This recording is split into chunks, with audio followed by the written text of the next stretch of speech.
Ce matin-là, nos deux corps entraient dans une danse de mouvements érotiques, et chacun de nos corps, nos torses, nos jambes, nos bras, se touchaient les uns contre les autres.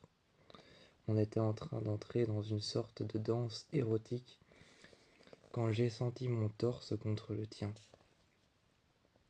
Quand j'ai senti mon torse contre le tien, inexplicablement, j'ai fermé les yeux et j'ai baissé la tête. Mon dos qui était plié vers l'avant, mon torse rentré, mes mains qui serraient très fort les draps. Inexplicablement, je prenais du plaisir à ce que je sentais. Je prenais du plaisir à ce que je sentais.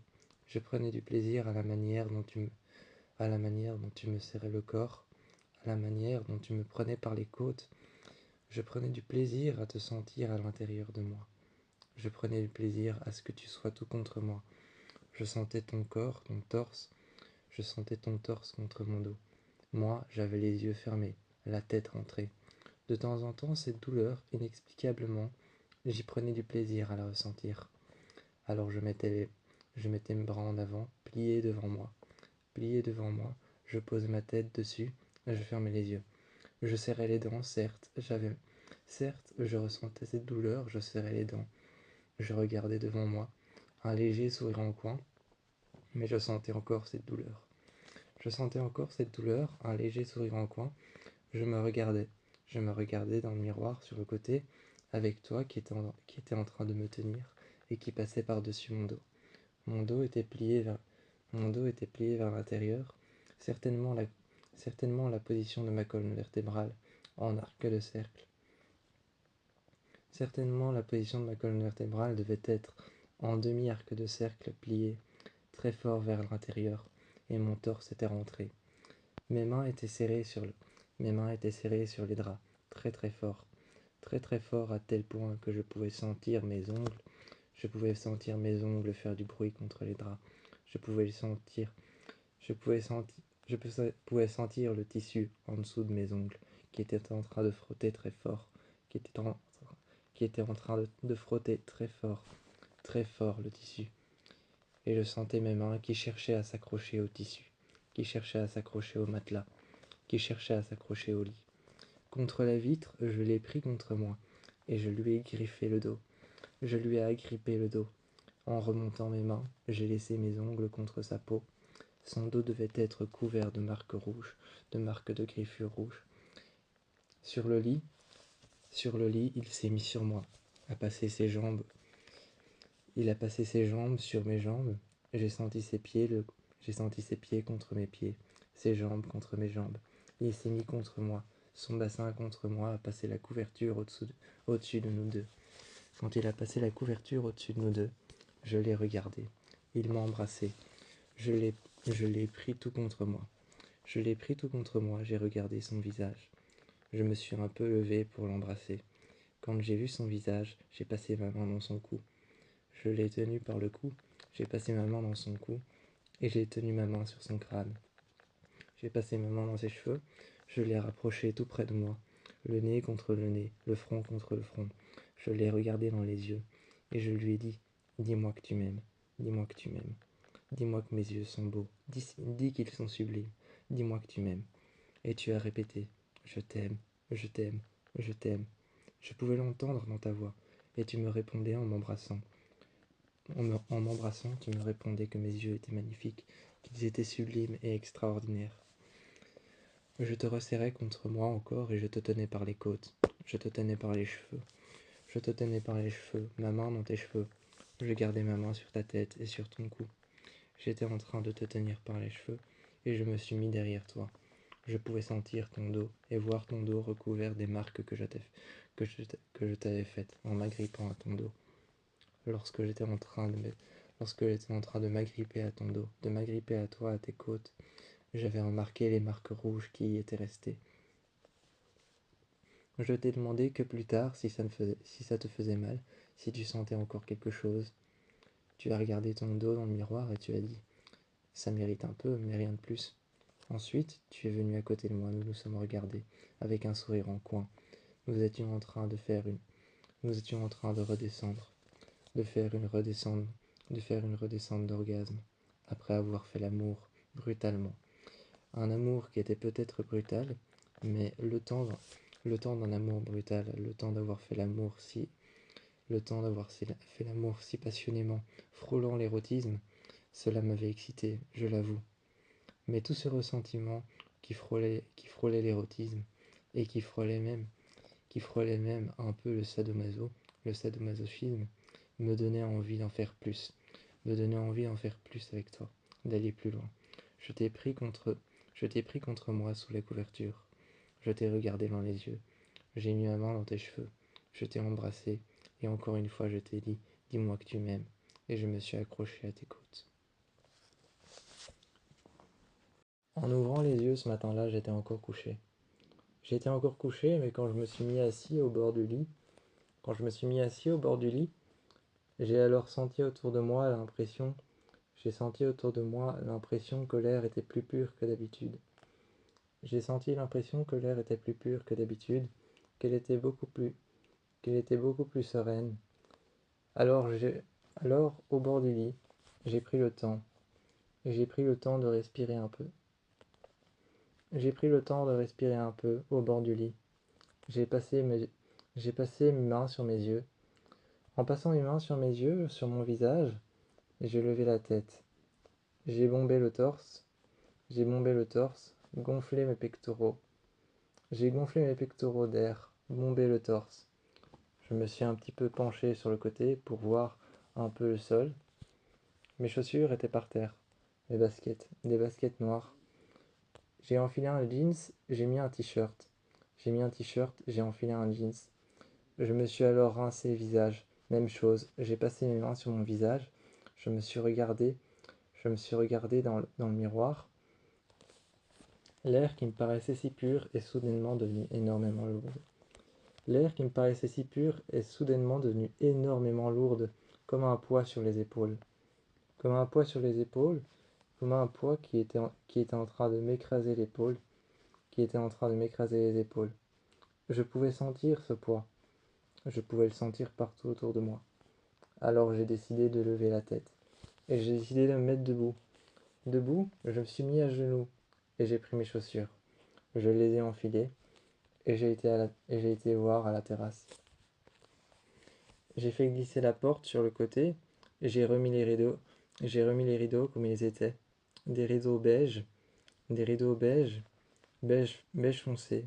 Que j'ai remis derrière moi. Je les ai remis derrière la porte coulissante ouverte. Je t'ai regardé, tu étais en train de dormir, torse nu. La couverture n'était pas totalement sur toi, sur ton torse. Je pouvais voir tes épaules. Je pouvais voir tes épaules qui apparaissaient un petit peu à la couverture. Moi, je me suis mis en face du miroir et j'ai regardé mes yeux. Aujourd'hui, il fallait que je passe un test. Quand on est arrivé là-bas et qu'on a pris la voiture, tu as attendu à l'extérieur. Tu as attendu à l'extérieur. Et moi, finalement, quand je suis sorti, le médecin m'a ramené, je me suis assis à côté de toi. Je me suis assis à côté de toi. À côté de toi, tu m'as regardé. Tu m'as regardé, tu as regardé mes yeux. Tu as fait la même chose que lorsqu'on fait l'amour. Tu as pris tu as pris mon cou et tu as ramené ta tête près de la mienne. Tu as regardé mes yeux. Tu as mis ta tête près de la mienne quand tu as mis ta main dans mon cou et que tu as ramené ma tête près de la tienne. Tu m'as dit, tes yeux sont sublimes et qu'ils le resteront tout le temps. Tu m'as dit qu'ils le resteront toujours et qu'ils étaient sublimes. Là, je t'ai regardé et une jeune femme est arrivée.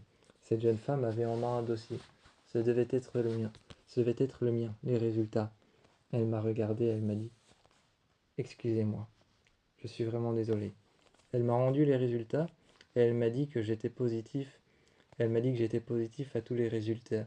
Elle m'a dit que j'étais positif à tous les résultats pour cette maladie. Tout ce qui, tout ce qui était Tout ce qui était positif à ces résultats pour cette maladie, elle m'a dit que j'y étais.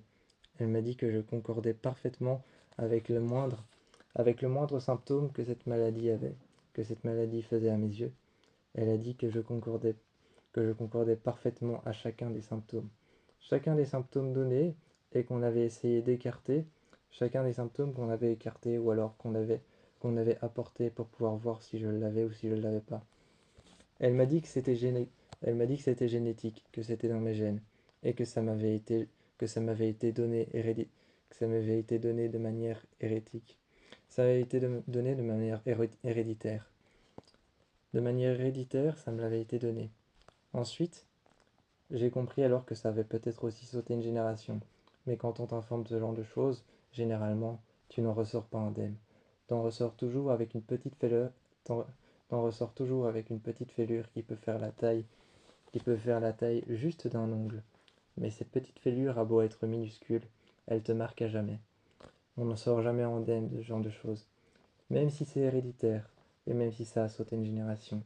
Quand on concorde avec avec tous les symptômes d'une maladie, et qu'on a écarté le plus de théories possibles, ça change notre aperçu de la vie, ça change notre aperçu de la voir, ça change notre aperçu de voir la vie, de voir les gens qui nous entourent, et la manière dont on vivait disparaît soudainement, comme si une corde se brisait, à laquelle on était attaché.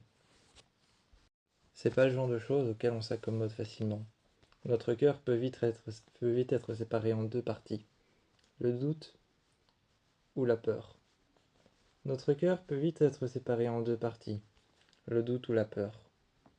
On peut vite se sentir démuni, on peut vite se sentir mal, on peut vite se sentir, on peut vite se sentir même moins en sécurité qu'avant.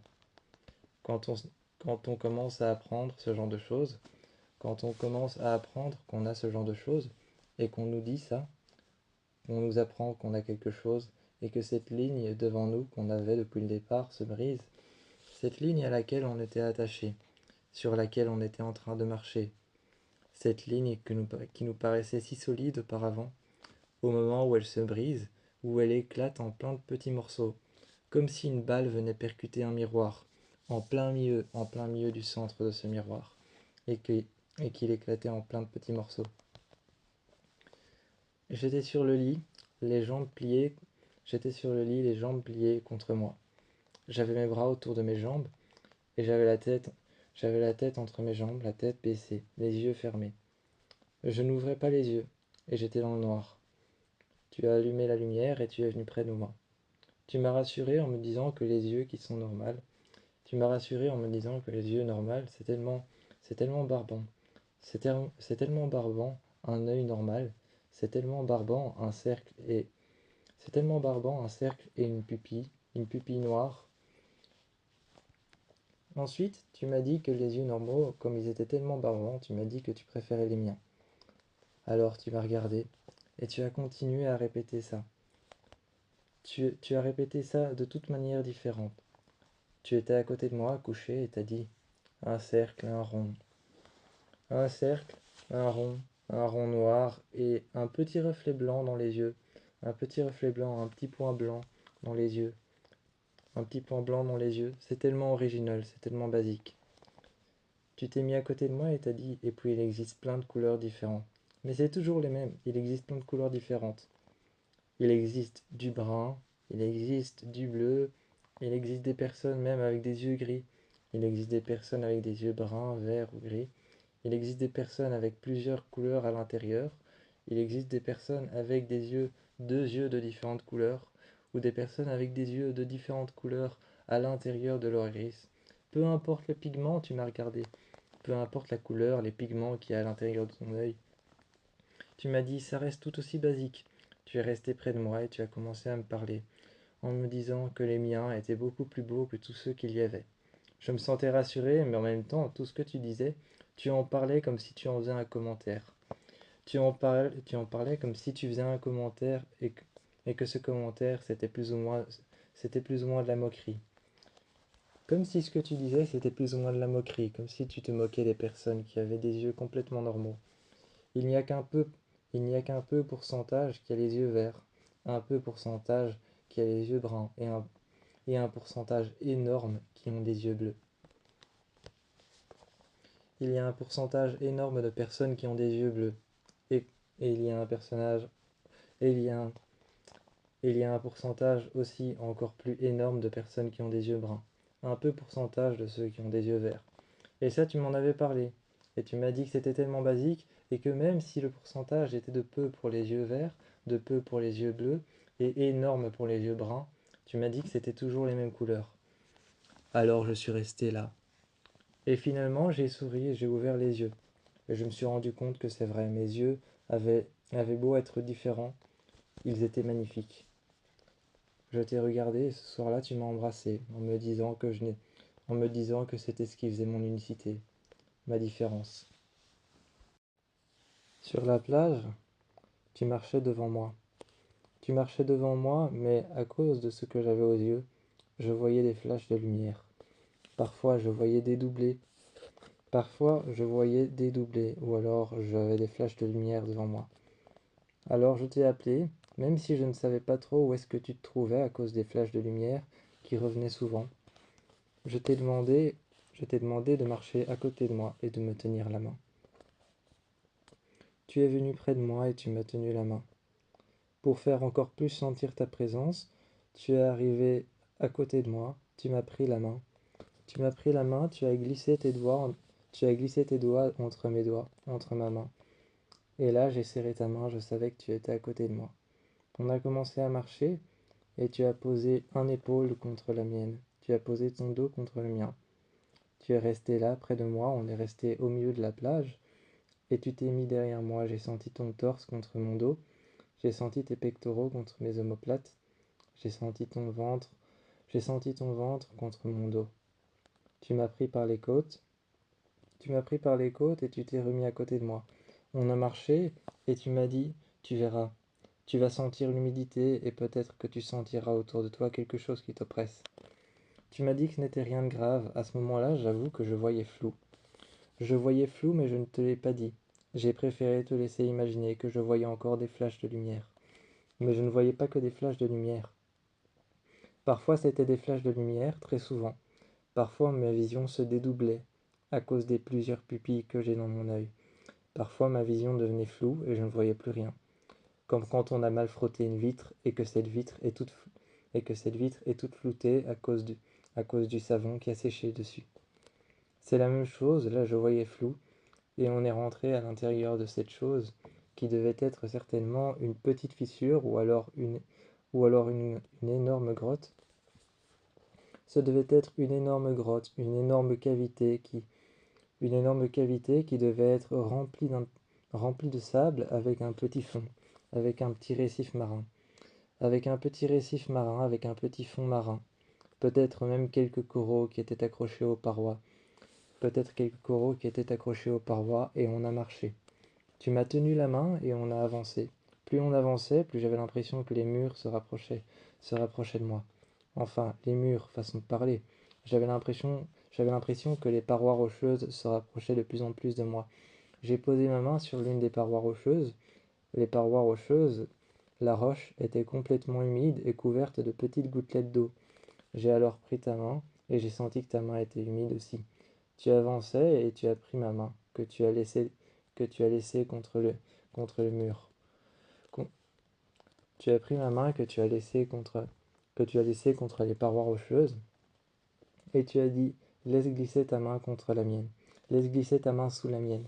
J'ai laissé ma main sous la tienne, et je sentais les parois rocheuses, des roches dans lesquelles on avançait. On avançait dans une cavité souterraine dans laquelle on avançait dans cette cavité souterraine, pas vraiment souterraine, mais je sentais qu'elle s'enfonçait un peu plus vers le bas. On avançait, et tu me tenais la main. Tu gardais ma main contre les parois rocheuses afin que je puisse savoir quand est-ce qu'on allait sortir. En gardant ma main contre les parois rocheuses, un moment, je t'ai demandé, je peux retirer ma main, parce que ça commençait un petit peu à m'angoisser. Tu m'as embrassé, tu as passé ta main dans mon cou, dans mes cheveux, tu m'as embrassé, et tu m'as dit, viens, suis-moi. On a marché dans l'eau, dans un lac sans fond. Tu m'as dit qu'il n'y avait aucun fond si je suivais tes pas exactement là où tu mettais tes pieds. Exactement là où tu mettais tes pieds, si je suivais tes pas et que je te suivais en prenant compte de ta main que tu, en prenant compte de ta main que tu avais mise sur la mienne, si je prenais compte de ta main qui serrait très fort la mienne, eh bien, quand j'arrivais à te suivre, on marchait dans un lac sans fond, qui était enfoui au milieu de grandes cavités qui étaient presque souterraines, qui s'enfonçaient un peu, mais qui était au milieu de la roche et des rochers, de l'autre côté de la rive. De l'autre côté de la rive, de l'autre côté de l'océan, on marchait dans ce lac sans fond, avec avec une petite cavité souterraine. Une petite cavité souterraine dans laquelle on pouvait s'enfoncer et récupérer un autre lac sans fond. Mais il y avait un énorme lac sans fond qui était plus ou moins circulaire, et on était en train de marcher. On était en train de marcher dessus. À quelques endroits, il y avait des coraux qui s'étaient accrochés à des rochers. Le soir, quand on est rentré, j'avoue que ce moment avait été J'avoue que ce moment avait été plutôt plaisant, même si j'avais vu la moitié de même si j'avais vu la moitié de ce moment agréable passé avec toi, même si je l'avais vu entièrement flou, ce moment avait été plutôt plaisant et agréable, car je pouvais sentir ta main contre la mienne. Le soir, dans la chambre, tu étais en train de te déshabiller pour venir te coucher. Tu étais en train de retirer ton t-shirt et tu étais venu te coucher. Tu n'avais pas retiré ton jeans et j'ai regardé tes jambes, tu n'avais pas retiré ton jeans. Tu n'avais pas non plus retiré tes baskets. Tu étais venu te coucher simplement torse nu, à côté de moi. Je t'ai demandé si je pouvais te faire une proposition. Tu m'as regardé et tu as dit bien sûr. Tu t'es rapproché près de moi, et quand je t'ai dit est-ce que je peux te faire une proposition, tu m'as tu m'as dit bien sûr, laquelle? Tu t'es avancé et tu m'as embrassé. Ensuite, tu as laissé place à ma proposition. J'ai dit que je voulais retourner dans cet îlot que tu avais trouvé. Quand tu m'as demandé, Quand tu m'as demandé où est-ce que je voulais retourner, j'ai dit cet îlot perdu où on est allé. Tu as haussé les épaules et tu m'as regardé et tu as dit, tu sais, je t'ai emmené dans beaucoup d'îlots perdus. Je t'ai emmené dans beaucoup d'îlots perdus, dans beaucoup d'endroits qui ressemblaient à des petits îlots.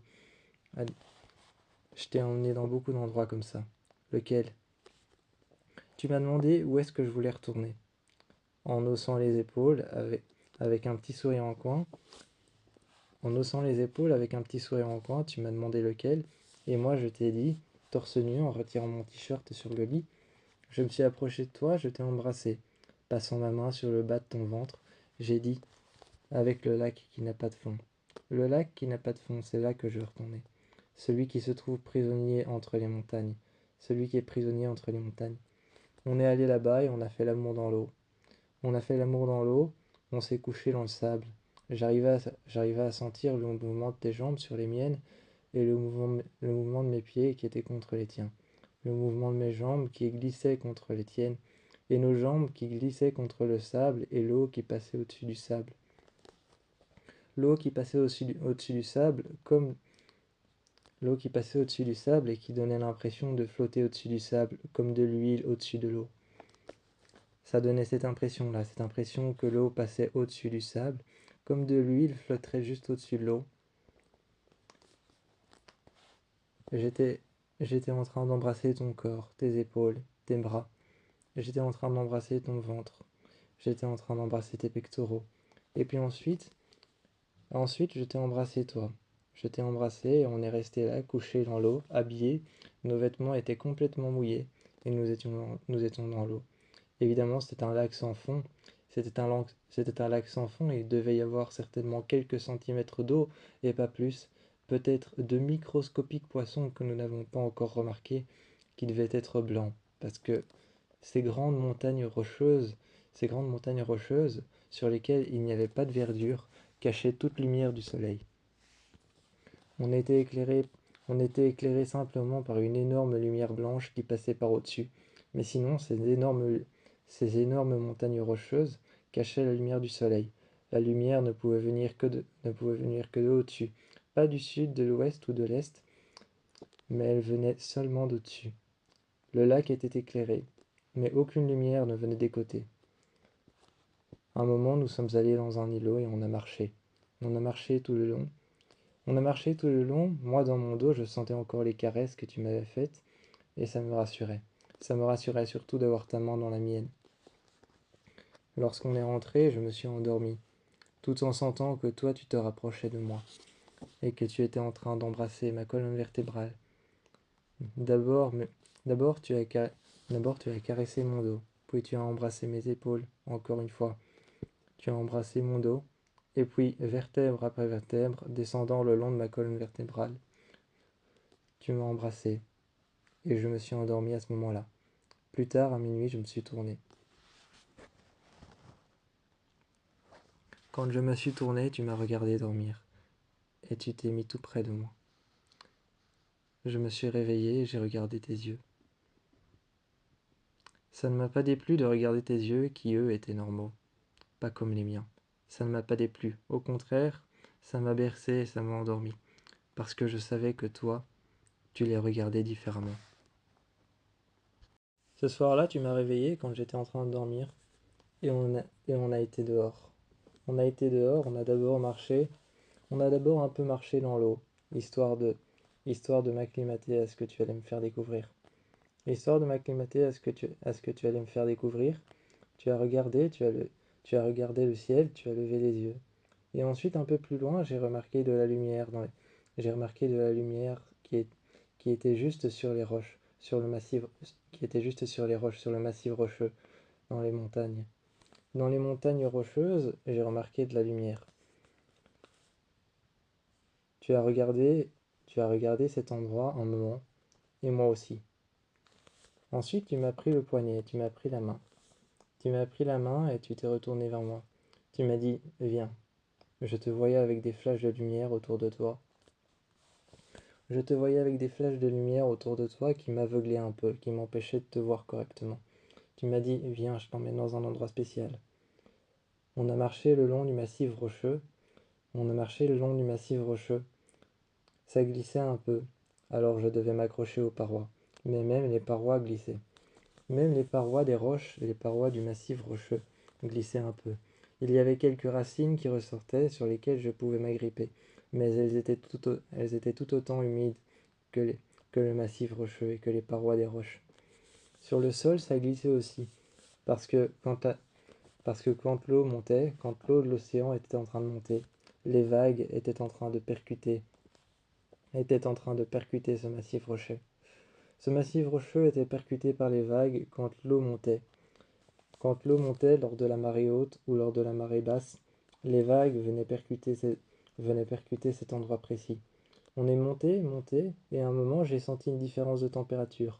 Il faisait sec, et enfin le massif rocheux n'était plus glissant. Je ne pouvais pas voir le vide qu'il y avait juste à côté de moi, mais je sentais ta main près de la mienne. C'était en même temps intense, et c'était en même temps très perturbant de ne pas voir le vide. Mais heureusement, je n'avais pas cette sensation de vertige, je n'avais pas cette sensation de peur de tomber dans le vide. Je n'avais pas cette sensation je n'avais pas cette sensation que le sol se dérobait sous mes pieds. Je n'avais pas cette sensation que le sol se dérobait sous mes pieds, ou je n'avais pas l'impression de tomber dans le vide. Je n'avais pas ces impressions-là. Ces impressions-là que tout le monde a, que tout le monde a tout le monde, que tout le monde a tout le temps en montant une tour, un, ou alors en montant un, un endroit connu. En montant un endroit connu, comme par exemple la tour de Pise ou alors la tour Eiffel, ce genre d'endroit, quand les gens les montent, ils ont l'impression, quand les gens les montent, ce genre d'endroit, ils ont l'impression que ils ont l'impression que le sol ou alors que le ciel disparaît. Ce genre de, ce genre de sensation très déplaisante, comme si le ciel disparaissait, et ça donne cette impression de vertige. Moi, je n'avais pas ça. Ça me rassurait. Ça me rassurait. Parfois c'était bien d'être aveugle et de ne pas voir. Enfin, je n'étais pas complètement aveugle, je voyais, mais je voyais flou, ou alors divisé en deux parties, ou alors avec des flashs de lumière. Parfois c'était bien d'être comme ça, parce que ça t'empêchait d'avoir l'impression que le ciel se dérobait, et que finalement tu te retrouves face à une sensation de vertige, ou alors que le sol se dérobe sous tes pieds. Ça m'empêchait d'avoir cette impression que le ciel disparaissait, qu'il n'y avait ni gauche ni droite, ni devant ni derrière, et qu'il n'y avait plus d'équilibre. Mais j'avais ta main avec moi, ce qui me rassurait. Ensuite, on est arrivé dans un endroit où j'entendais plusieurs voix mélangées, plusieurs voix se croiser. J'entendais des personnes parler, et j'entendais des gens qui passaient tout près de moi. Ces personnes avaient quelque chose en main parce que je sentais qu'elles avaient quelque chose de lourd près d'elles. Je me disais que tu m'avais emporté dans un restaurant. Il y avait aussi des odeurs de fumée. Il y avait des odeurs de fumée, de grillade, et il y avait des odeurs de nourriture. Évidemment, la salle pleine qui faisait du bruit, je me disais que ça pouvait être un restaurant et rien d'autre. On est allé s'asseoir et je sentais une sensation de vide à côté. Je sentais une sensation de vide à côté de nous. On devait certainement être sur la, on devait certainement être sur la terrasse, mais cette sensation de vide m'était procurée par l'intérieur du restaurant qui était juste à l'intérieur. Ce restaurant, cette sensation de vide m'était procurée par l'intérieur de la salle. L'intérieur de la salle qui était mise naturellement à l'intérieur d'un massif rocheux. Comme si on avait creusé, comme si on avait creusé à la pelle dans un massif rocheux pour pouvoir faire une terrasse et y installer un restaurant. On est resté là peut-être toute une soirée et ensuite on est rentré. Ça avait été la plus belle soirée de ma vie, même si je ne voyais pas correctement. J'ignorais si c'était mon instinct de survie ou alors si c'était mon côté sauvage qui parle. Mais je pense plus que c'était mon côté sauvage qui était en train de parler. C'était mon côté sauvage, mon côté qui aimait bien faire l'amour, mon côté qui aimait bien t'avoir près de moi, mon côté qui aimait bien t'avoir sur moi, qui aimait bien sentir ton corps contre le mien. Mon côté qui aimait bien s'agripper, mon côté qui aimait bien s'agripper à ton dos et passer mes jambes autour de ton bassin. Ce côté de moi qui aime bien quand tu te, ce côté de moi qui aime bien quand tu me prends par en dessous, quand tu me prends par en dessous, quand tu me prends par le bassin, que tu me tiens contre toi et que tu m'apportes dans le lit, que tu me poses sur le lit et que tu te mets au-dessus de moi. Je pense que c'est mon côté sauvage et érotique qui était en train de parler. J'ai eu cette vision de moi. J'ai eu cette vision de moi grimpant sur la table à quatre pattes, faisant tomber les plats, faisant tomber les plats, les assiettes, les couverts et les verres à vin, les faisant tomber et la clientèle qui nous regardait. Je me mettais ensuite assis sur toi, face à toi, torse contre torse, et je t'embrassais. Personne ne nous regardait vraiment, personne n'y prêtait attention. Tout le monde avait simplement prêté attention au fait que j'avais grimpé sur la table et fait tomber tous les plats. Ensuite, c'est simple, la suite de ma vision, c'était qu'on était descendu. On était descendu sur la plage.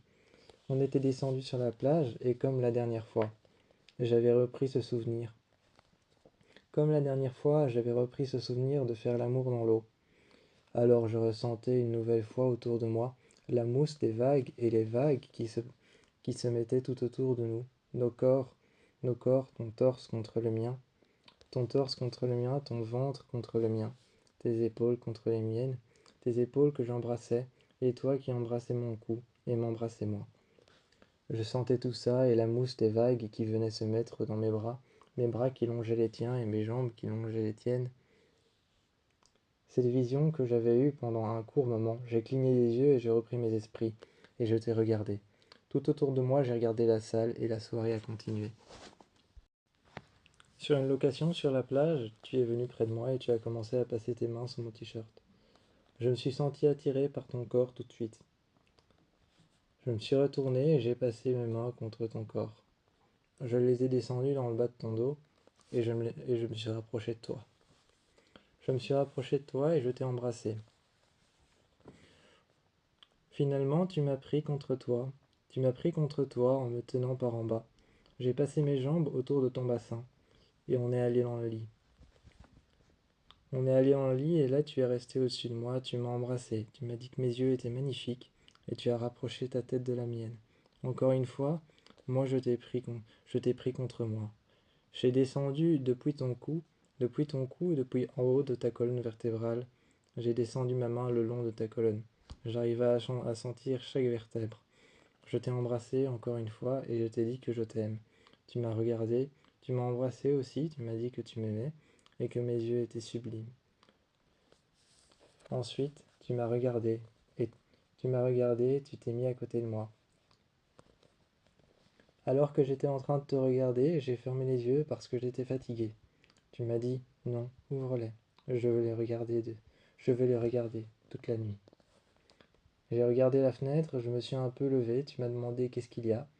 J'ai J'ai haussé les épaules, je ne savais pas et je me suis recouché. Finalement, j'ai gardé les yeux ouverts et tu me regardais. Tu m'as embrassé et tu m'as dit que mes yeux étaient magnifiques. Tu m'as dit que tu voulais les regarder toute la nuit. Tu m'as dit que tu voulais les regarder toute la nuit. Tu m'as dit que ses yeux étaient super beaux, qu'ils étaient différents. Quand tu m'as dit qu'ils étaient différents, je me suis souvenu dans la salle d'attente. Dans la salle d'attente chez le médecin, quand on m'a diagnostiqué de ça, quand on m'a diagnostiqué de ça, de ce que mes yeux ont, je me suis souvenu que tu m'avais dit que c'est ce qui faisait mon unicité. La différence de mes yeux, qui était différent qui était différent d'un œil normal. Tu m'as dit que c'était ce qui faisait mon unicité, je me suis souvenu de ça, du visage que tu avais eu. Tu avais un visage un peu triste, un mélange de, un mélange de tristesse et un mélange aussi de joie. Un mélange de joie, de tristesse en même temps. Tu avais l'air en même temps heureux, mais en même temps tu avais l'air triste. Tu avais l'air désemparé et triste en même temps. Là, tu éprouvais, je pense, les mêmes sentiments. Et tu éprouvais peut-être les mêmes sentiments qu'à ce moment-là. C'est pour ça que tu me demandais c'est pour ça que tu me demandais d'ouvrir les yeux et que je puisse simplement te regarder. Tout naturellement, tout naturellement, tu t'es avancé vers moi. Tu m'as embrassé et moi, je t'ai embrassé aussi. J'ai passé ma main le long de ta silhouette. J'ai passé ma main le long de ta silhouette jusqu'à ta, jusqu'à ta jambe. J'ai passé ma main le long de ta silhouette. Je suis descendu, je me suis mis sous la couverture et je me suis serré contre toi. Je me suis serré contre toi en, en descendant, en mettant la couverture au-dessus de mon visage. Je me suis serré contre ton torse. Et tu m'as regardé en me demandant ce que je faisais. J'ai dit que je me sentais bien tout près de toi, blotti contre ton torse. À ce moment-là, tu as regardé mes cheveux qui étaient idem aux tiens. Tu as regardé ma coiffure. Tu as regardé ma coiffure, comment mes cheveux étaient coiffés. Mes cheveux qui étaient un peu décoiffés, mais qui étaient quand même un... Tu as regardé mes cheveux qui étaient un peu décoiffés, qui étaient blonds comme les tiens. Et tu m'as regardé. Tu les as recoiffés, comme si tu me caressais un petit peu comme un petit chien. Un petit peu comme un petit chiot, comme si tu me caressais. Tu m'as regardé.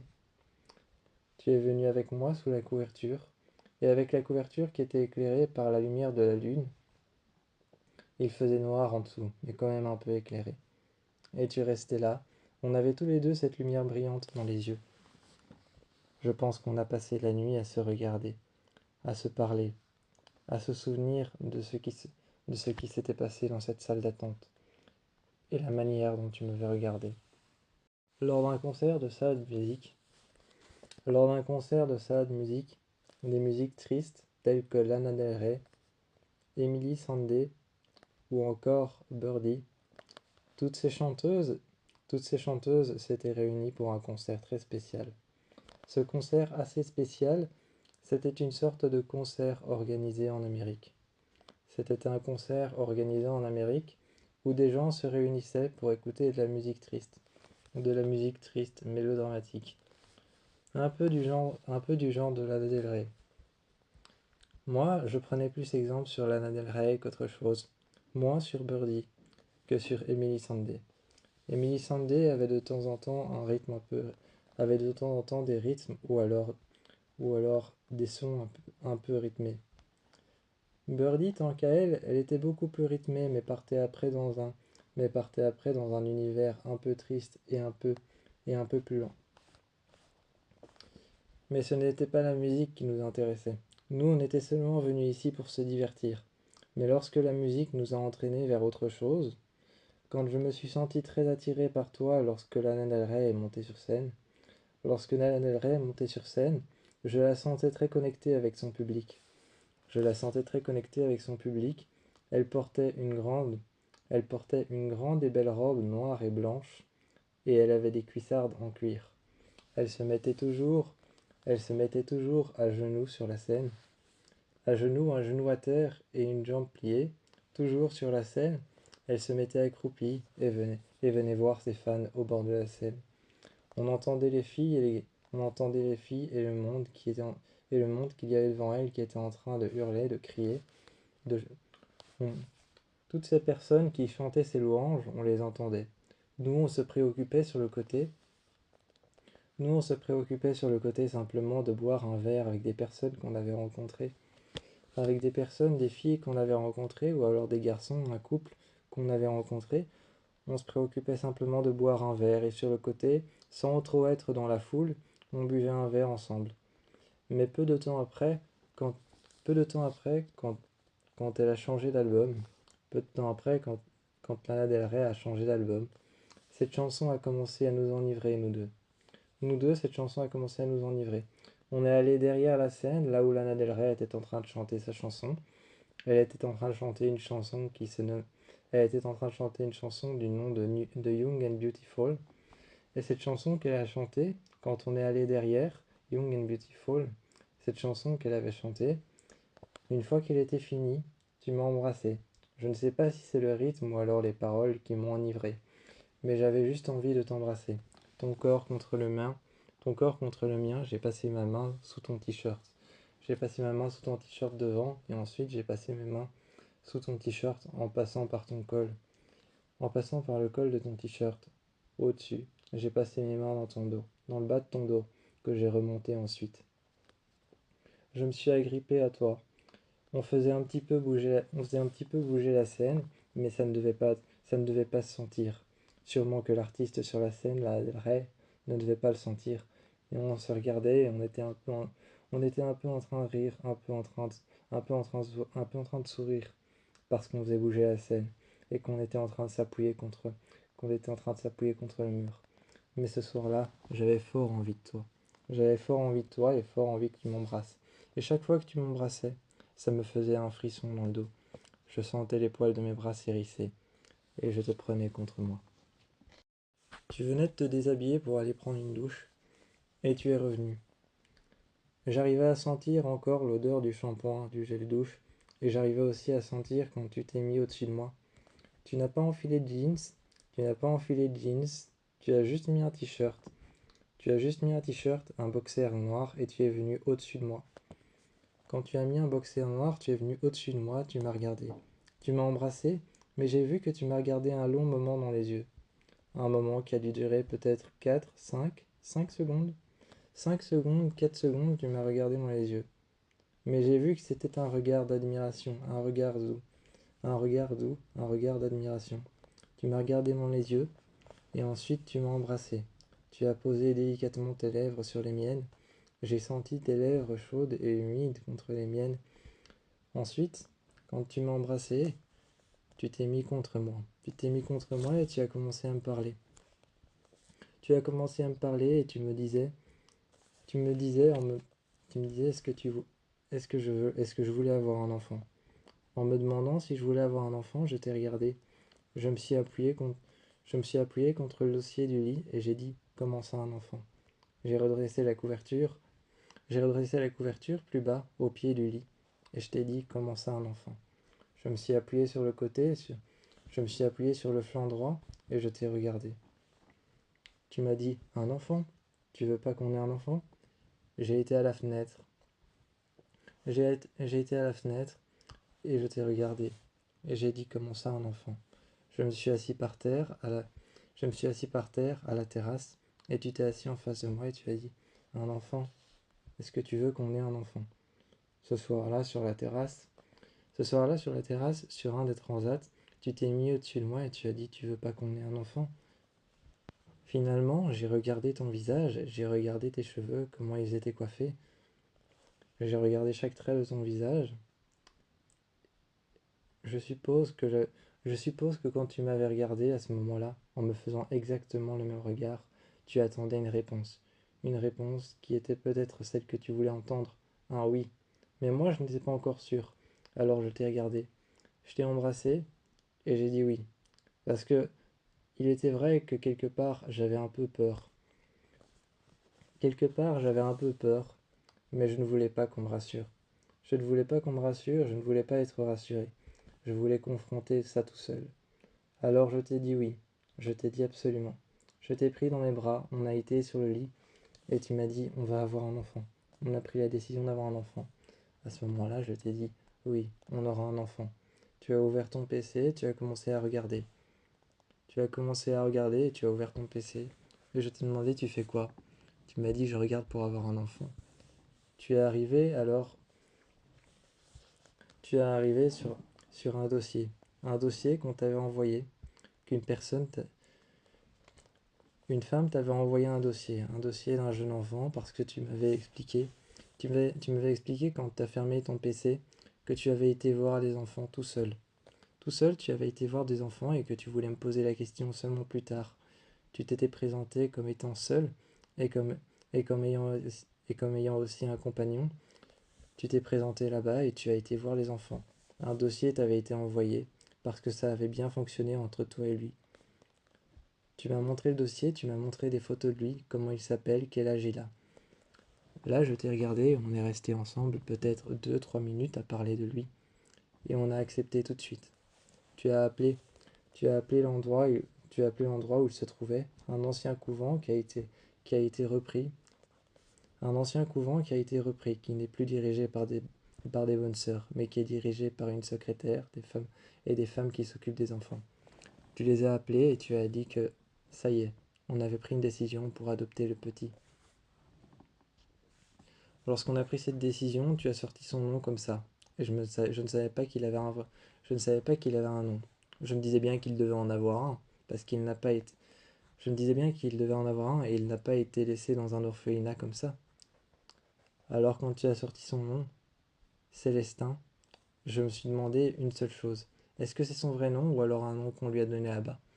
Je t'ai posé la question plus tard et tu m'as dit c'est un nom qu'on lui a donné là-bas. Il faudra lui donner un autre nom évidemment, mais juste voir si le courant passe avec toi et moi. Tu es revenu sur le lit et tu as dit mais évidemment qu'il passera avec toi s'il est passé avec moi.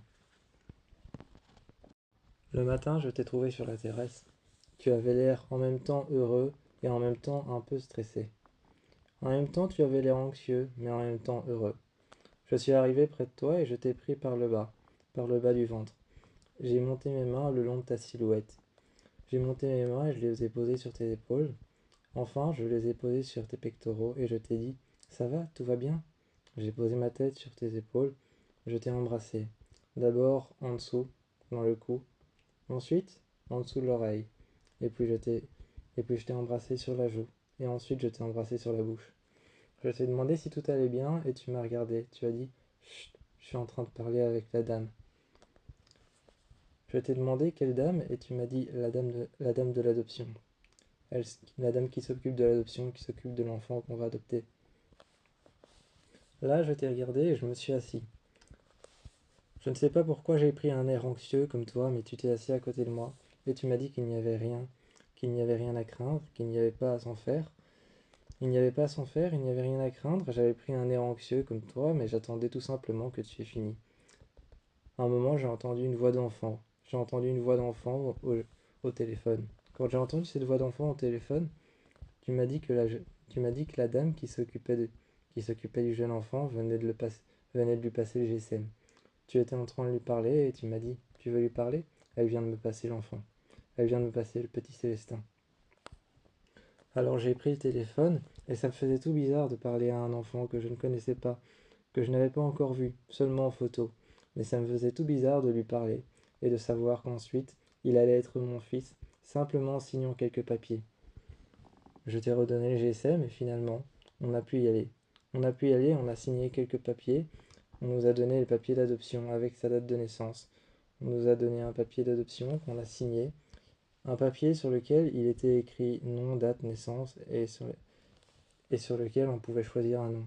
Il y avait juste 2 barres vides sur lesquelles on pouvait choisir un nom et le numéro de quelqu'un si jamais il se passait quelque chose. Si jamais il se passait quelque chose, l'endroit où on l'a adopté pouvait nous contacter nous. C'est nous évidemment les numéros qu'on avait mis. Ensuite, les personnes qui pouvaient le garder si jamais. Et évidemment, ça c'était de notre ressort, c'était à nous de choisir. Si jamais on avait besoin d'une servante, d'une gardienne ou alors d'une fille au père. Ils nous ont proposé tout ça, mais on n'en avait pas besoin. On avait déjà une maison, on avait déjà une maison, une villa, en plein milieu de la forêt, dans un quartier un peu résidentiel, certes, mais on avait déjà notre maison, notre villa. Et je pense que selon nous, elle était déjà apte à accueillir un enfant. Lorsqu'on a signé tous les papiers, la dame s'est levée et a dit que c'était bon. Pas de nounou, pas de fille au père, et pas de gardienne, pas de servante, rien. On a haussé les épaules quand elles nous ont reproposé ça, Elles nous ont donné elles nous ont donné une petite photo de l'enfant et on a regardé l'enfant. J'ai demandé si je pouvais le voir tout de suite, mais elle a répondu que non, ce n'était pas possible. Quand je suis rentré, j'ai déposé les dossiers tout de suite sur mon PC. J'ai déposé les dossiers sur mon PC et je n'ai pas cessé de les regarder. Mais enfin, tu m'as rejoint et tu m'as dit de venir me coucher dans le lit. Le soir, quand on a eu le temps de lui parler, ça faisait bizarre. Au début, ça faisait bizarre, mais on a fini par s'y habituer. De voir ce petit garçon derrière l'écran. De voir ce petit garçon derrière notre écran qui était en train de taper contre la caméra et d'essayer de nous parler. Il était en train de bouger l'ordinateur dans tous les sens. J'avoue, d'un certain côté, j'avais envie de lui dire d'arrêter. D'un certain côté, j'avais envie de lui dire stop. Mais c'était le petit garçon, c'était mon petit garçon déjà. Déjà, c'était mon petit garçon, c'était mon enfant. On avait signé les papiers, on les avait à la maison. Il nous appartenait déjà en quelque sorte, mais il dormait encore là-bas. Il dormait encore là-bas, ça faisait tout drôle de le voir derrière cet écran. Il nous posait plein de questions. Comment était la maison? Est-ce qu'il avait déjà une chambre? Est-ce qu'il avait déjà une chambre? Comment était la maison? Comment est-ce que je m'appelais? Comment est-ce que lui il s'appelait? Comment est-ce que toi tu t'appelais? Et il nous posait plein de questions. Est-ce qu'on avait un animal? Est-ce qu'il pourra en avoir un? Toutes ces choses, à un moment, on a arrêté la conversation. Et on a dit, ces choses-là, on les verra plus tard, quand tu seras là. Quand on a arrêté la conversation, il nous a regardés et il a dit qu'il avait plein de choses à partager. Il avait encore plein de questions et il voulait rallonger la conversation encore. Mais la secrétaire est arrivée et lui a dit non, maintenant on va arriver, on va les laisser tranquilles. Tu les verras plus tard. J'avoue que j'avais un peu envie de dire à la secrétaire non, c'est pas grave, vous pouvez nous laisser encore quelques minutes avec lui, mais je l'aurai bientôt pour moi tout seul. On l'aura bientôt tous les deux pour nous tout seuls, alors il était vrai que là, là, quelque part, c'était déjà assez de lui avoir parlé comme ça. Le lendemain, on est allé le voir et on est arrivé. J'ai mis un genou à terre, il a couru vers moi, m'a pris dans mes bras et m'a demandé si j'étais son nouveau papa.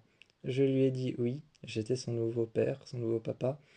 Il m'a regardé et m'a fait un câlin.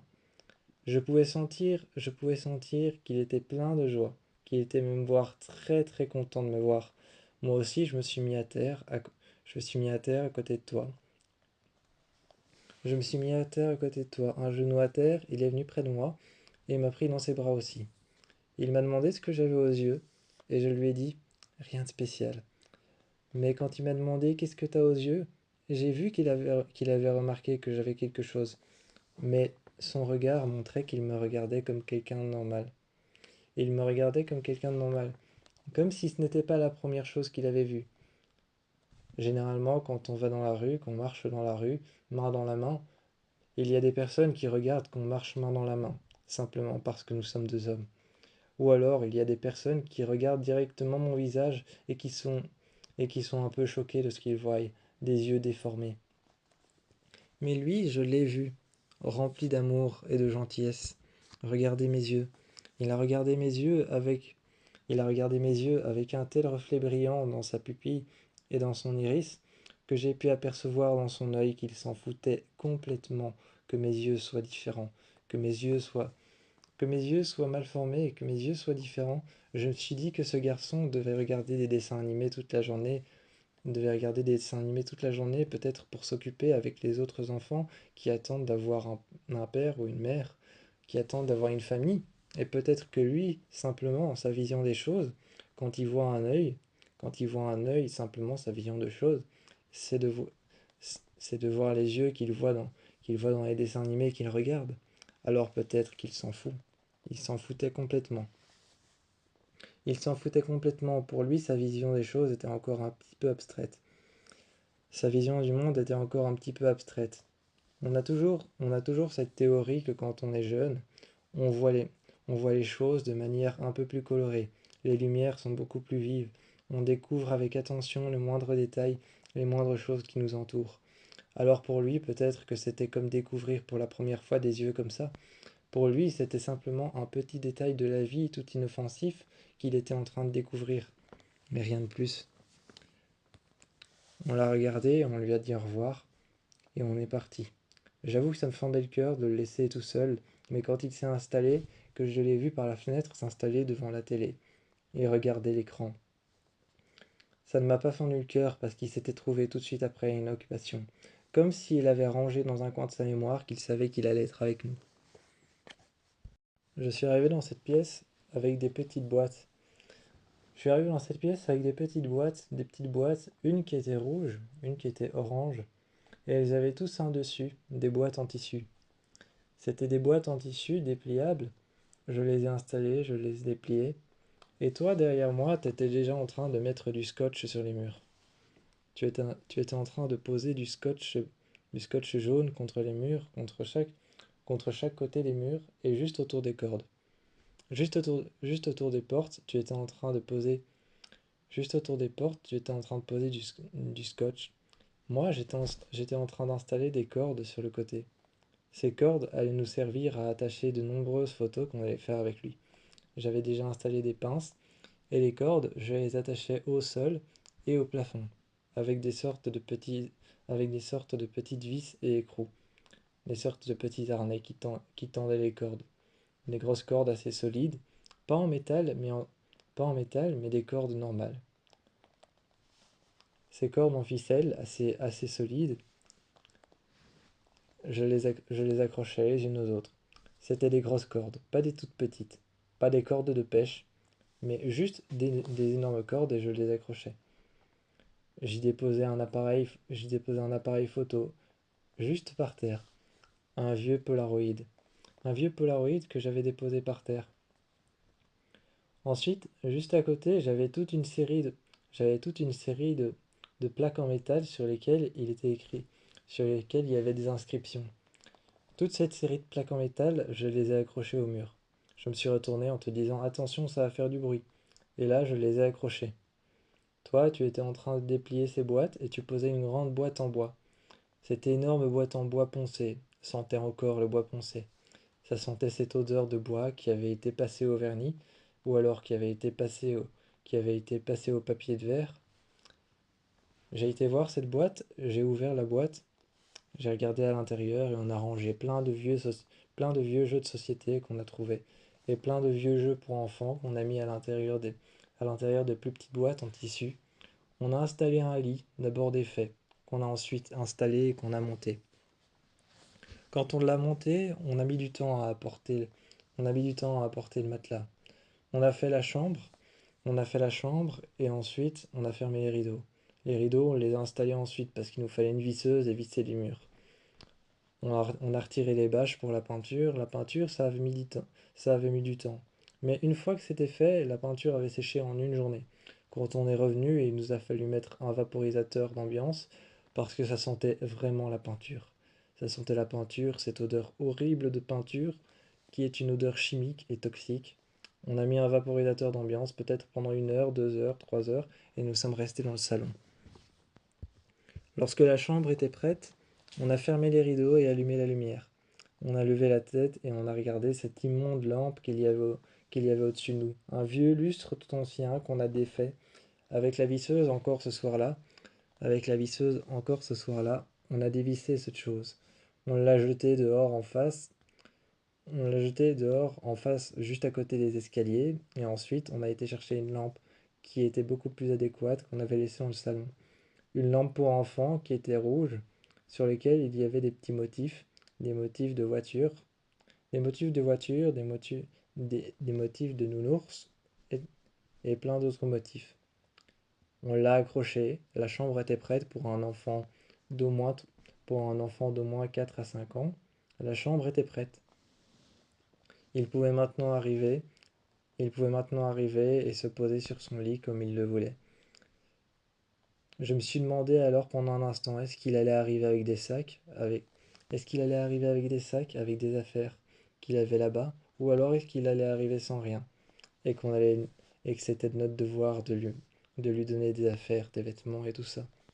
Ou alors est-ce qu'il allait venir avec des sacs. On a téléphoné pour savoir et ils nous ont précisé que oui, il allait arriver avec plusieurs sacs, plusieurs affaires qu'il avait là-bas, des vêtements, des jeux, des livres, qu'il aimait beaucoup lire, ou alors qu'il aimait qu'on lui lise. Lorsqu'il est arrivé, Il a posé ses sacs sur son lit lorsqu'on lui a fait découvrir la chambre. Il s'est tout de suite mis sur son lit et on s'est mis à côté de lui pour pouvoir parler et lui demander s'il aimait bien sa chambre. On lui a parlé un instant et il nous a déballé toutes les questions qu'il avait envie de nous dire quand on était en train de parler depuis l'ordinateur. On lui a dit que oui, on lui a dit que oui, on aura peut-être un chien ou alors un chat. Peu importe ce qu'il veut, on l'aura peut-être. Et il m'a dit que oui, on fera peut-être de longues promenades avec lui, on ira peut-être marcher avec lui ou courir avec lui. Peut-être qu'on fera même du, peut-être qu'on fera même du canicross, si ce n'est pas trop dur. Ensuite, on a continué à parler et toutes les questions, il en avait tellement, mais c'était tellement mignon. On est resté là toute la soirée, à écouter ces questions qu'il avait sur nous. Nous aussi, on avait quelques envies. Alors le soir, on lui a demandé quand il était en train de regarder des dessins animés. On lui avait mis les dessins animés et on lui avait laissé la télécommande. On est venu à côté de lui et on lui a demandé s'il voulait nous aider à préparer sa chambre, s'il voulait nous aider à améliorer sa chambre, à mettre d'autres décorations, des décorations dont il aurait envie, peut-être à améliorer un peu son lit, à faire de son lit peut-être une voiture de course, ou alors à changer les couleurs, à mettre des motifs sur les murs, des autocollants. Il nous a regardés et ensuite nous a dit oui. Il nous a dit oui avec beaucoup d'entrain, il est monté les escaliers jusqu'à sa chambre, on l'a suivi enfin je t'ai regardé, toi tu as haussé les épaules, on l'a suivi tous les deux, et quand on est arrivé dans la chambre, on lui a montré ce qu'on avait pour lui. On lui a montré ce qu'on avait pour lui et j'ai apporté un piano. Enfin, ce n'était pas un piano, mais pas tout à fait un piano, c'était plus un synthétiseur, c'était un piano électrique. Il y avait un pied sur le côté, sa chambre ressemblait encore à un chantier. On a remis un vapo- on a remis un vaporisateur d'ambiance pour que ça sente un peu mieux parce que ça ressentait encore le bois poncé et la peinture. J'ai apporté ce synthétiseur, on l'a branché. En dessous, en dessous, c'est toi qui as déplié le pied et je l'ai posé dessus. Quand tu as déplié le pied, tu l'as mis à la bonne hauteur. Tu l'as mis à la bonne hauteur pour lui et à la bonne hauteur pour moi. J'ai apporté ensuite deux sièges qu'on a montés ensemble. Deux sièges, deux tabourets qu'on a montés ensemble et on l'a mis devant. On les a mis devant, un petit siège pour lui, un peu plus petit et un plus grand pour moi. Lui, il avait un siège de piano, un vrai siège de piano en bois noir et verni. Moi, j'avais un simple siège qu'on avait acheté, un simple siège qu'on avait monté ensemble. C'était l'une de mes envies, c'était de lui apprendre le synthétiseur. C'était sûrement amusant pour lui de pouvoir faire des sons, de pouvoir, de pouvoir, pro- de pouvoir provoquer des sons avec un instrument qu'il ne connaissait peut-être pas. Je lui ai demandé s'il en avait déjà fait et il m'a dit que non. Le soir, Le soir, je suis resté un petit peu avec lui, et il m'a demandé d'essayer de faire du piano avec lui. Ce que j'ai fait. Je suis revenu quelques, je suis revenu quelques minutes plus tard, après qu'on ait fait du piano ensemble. On avait joué un seul morceau, et ça lui avait suffi pour commencer à s'endormir. Je l'ai bordé, bercé, mis dans son lit. Je me suis couché à côté de lui, et je lui ai chanté une chanson a cappella. Il s'est endormi, près de moi, et puis je suis redescendu. Tu m'as demandé s'il s'était endormi? J'ai levé les yeux, j'ai dit ah ça oui, avec le piano il s'est endormi tout de suite. Ce soir-là, je pense qu'on est resté dehors sur la terrasse à regarder, juste à regarder sa vie, à regarder la fenêtre de sa chambre qui était fermée. La fenêtre de sa chambre qui était fermée, la lumière éteinte. On se demandait simplement s'il dormait bien. Le lendemain, je voulais juste être rassuré, savoir que j'allais être un bon père, parce que je n'en étais pas sûr. C'est le genre de choses qui arrivent quand on adopte un enfant.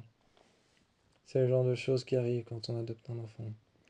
J'étais pas sûr de moi, parfois je doutais de mes qualités à être un bon père. Je doutais de mes qualités à être un bon père, je doutais de ma manière de faire les choses avec lui, je doutais de ce que j'étais, de comment j'allais pouvoir le rendre heureux. Alors on est allé voir mes parents. On est allé voir mes parents, on s'est arrêté devant leur maison, qui tout le temps me bluffait. Tout le temps cette maison me bluffait. Je restais Je restais sans un mot devant cette maison qui submergeait la baie. Cette maison qui submergeait la baie, je restais toujours sans un mot devant. D'énormes carrés vitrés qui passaient les uns sur les autres, d'énormes carrés vitrés qui passaient les uns sur les autres, avec des bandes de bois sur le côté, et une longue terrasse en pierre. Une longue terrasse en pierre sur le côté, d'énormes bandes de bois qui nous amenaient à une porte sur laquelle il y avait des petits escaliers sur le côté. Cette petite porte en verre et en bois qui n'avait pas de poignée, et juste une poignée de l'intérieur pour verrouiller. On a sonné et on a vu alors sur les portes, on a vu sur la porte qui était vitrée opaque, on a vu une ombre s'approcher. Ma mère nous a ouvert et nous a proposé à boire. Elle nous a proposé à boire un verre quand on s'est assis sur le bar. Quand on s'est assis sur le bar, on a demandé conseil de comment est-ce qu'elle m'avait éduqué. On s'est assis alors, on s'est assis finalement à table et puis ensuite on est allé dans le salon. La conversation a continué dans le salon. Elle m'a regardé et quand je lui ai demandé comment est-ce qu'elle m'avait éduqué, comment est-ce qu'elle s'y était pris, elle m'a regardé et a dit, ça a l'air plutôt sérieux, qu'est-ce qui se passe? Je ne savais pas comment aborder la chose, alors je l'ai dit directement. Je ne suis pas sûr de mes... Je lui ai dit, je ne suis pas sûr de mes qualités en tant que père. Je ne suis pas sûr de savoir éduquer cet enfant correctement ou de le rendre heureux comme il faut. Elle m'a pris par la main et ensuite a mis sa main dans mon dos. Elle m'a dit, tu sais, parfois il faut juste faire les choses comme tu penses de le faire. Quand elle m'a dit qu'il fallait que je fasse les choses comme je pensais les faire, que je, que je reste comme, que je reste comme je suis, qui je suis, quand elle m'a dit qu'il fallait que je reste qui je suis, qu'il fallait que je fasse les choses comme je pensais les faire, avec un petit être dans la vie, avec un petit garçon dans ma vie, bah s'il fallait que je fasse les choses comme j'étais, je me suis dit autant me jeter à l'eau tout de suite. Et il était vrai que cette conversation m'avait beaucoup aidé. On a discuté, on a discuté dehors sur la terrasse et on a discuté à l'intérieur, dans le salon.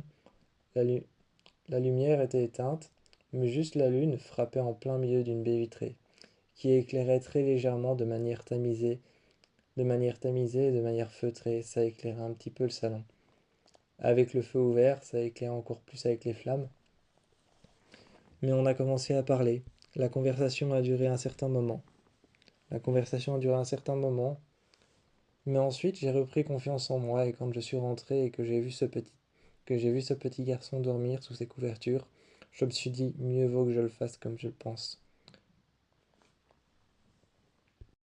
J'avais cette fierté à l'intérieur de moi. Dehors, je montrais des sprint screens de l'enfant. Des sprint screens que j'avais évidemment pris sur mon Des sprint screens que j'avais évidemment pris sur mon bureau, sur mon PC portable, sur mon MacBook Pro. C'était évidemment des sprint screens que j'avais pris de l'écran et des sprint screens que j'avais pris des dossiers, de son dossier. J'avais alors, j'avais alors aligné les photos les unes à côté des autres et pris des photos des sprint screens avec mon GSM. J'ai posé mon smartphone et j'ai fait défiler les photos. Ma mère, à côté de moi, avec son verre en main, était en train de dire qu'il était magnifique, me demandant si elle pouvait tenir mon GSM. Je lui ai mis en main et j'ai dit pas trop longtemps quand même. Je ne sais pas pourquoi, même à une photo de lui, une simple photo de lui, je m'y accrochais. Je m'y accrochais à une simple photo de lui.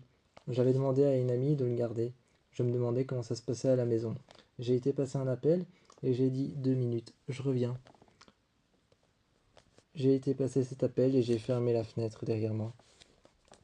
Tu étais à la fenêtre et tu me regardais.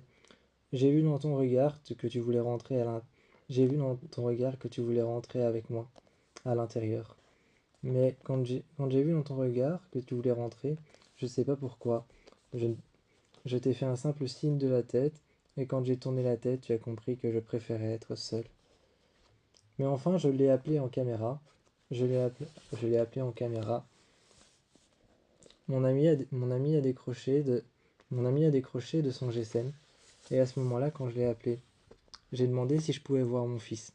Il était derrière en train de jouer, ça s'entendait, et elle s'est assise sur le fauteuil. Elle s'est assise sur le fauteuil et elle a appelé mon fils. À ce moment-là, il est arrivé. Il est passé au-dessus du fauteuil, pas sur le côté, pas sur le côté en passant près de la table, pas en passant près de la petite table en bois qui est juste à côté. Il est passé au-dessus du fauteuil, au-dessus du dossier, et il s'est assis, il s'est jeté dedans, juste à côté, et a commencé à me faire des signes. Je me sentais bien à côté de lui. Je me sentais bien à côté de lui, près de lui. Enfin, à côté de lui. Je voyais que lui, il se sentait bien près d'elle. Mais moi, mais moi qui étais sur cette terrasse, j'avais tellement envie d'être à côté de lui. Mais je me sentais déjà bien, comme si j'étais près de lui. Alors, comme si j'étais près de lui alors que j'étais juste au téléphone en caméra, je me sentais bien près de lui, tout près de cette caméra qui nous séparait tous les deux. Tout près de cette caméra qui nous séparait tous les deux, enfin je t'ai fait venir, je t'ai laissé entrer. J'ai dit viens. Je les ai appelés en caméra. Là quand tu es arrivé, lui aussi s'est exclamé papa. Lui aussi s'est exclamé papa et t'a regardé. Enfin, on était tous les deux et on te regardait. On était tous les deux et on te regardait. On te demandait comment ça allait et toi tu nous répondais que ça allait super et que tu avais trouvé plein de jeux différents à faire dans ta chambre, comme par exemple des jeux comme une balle, ou alors plein d'autres jeux de société auxquels tu t'étais inventé tes propres règles. Nous deux, on te regardait et on t'écoutait. Tu t'étais inventé tes propres règles, tu avais inventé des genres de jeux où tu pouvais enfreindre toutes les règles. On le regardait avec un sourire. On le regardait avec un sourire et on lui disait « J'espère que tu n'enfreins pas trop de règles ». À ce moment-là, il nous a regardé et il nous a dit « Bah non, si j'ai inventé mes propres règles, j'enfreins plus de règles ». On s'est regardés tous les deux avec un sourire, en se disant que c'était bel et bien lui. C'était bel et bien notre fils, le fils de son père. À ce moment-là, c'était bien le fils de ses parents. On s'est regardés tous les deux et on a demandé à mon ami comment ça se passait. Elle a dit super. Il joue avec tout ce qu'il a dans sa chambre. Il joue avec tout ce qu'il a dans sa chambre, tout ce qu'il a trouvé dans sa chambre que vous lui avez laissé. Il y a joué au moins une fois, il me les a montrés tous. À un moment, elle nous a raconté que plus tard, quand on était sur le point de partir, qu'il l'avait emmené, qu'il l'avait emmené dans sa chambre et qu'elle était restée à genoux par terre avec lui et qu'il lui avait montré tout ce qu'on avait laissé dans les bacs pour lui, pour qu'il puisse s'amuser, et qu'elle était restée jouer avec lui dans la chambre. J'aurais tellement voulu être là avec eux et jouer avec lui et avec mon ami. J'aurais tellement voulu être là avec toi aussi.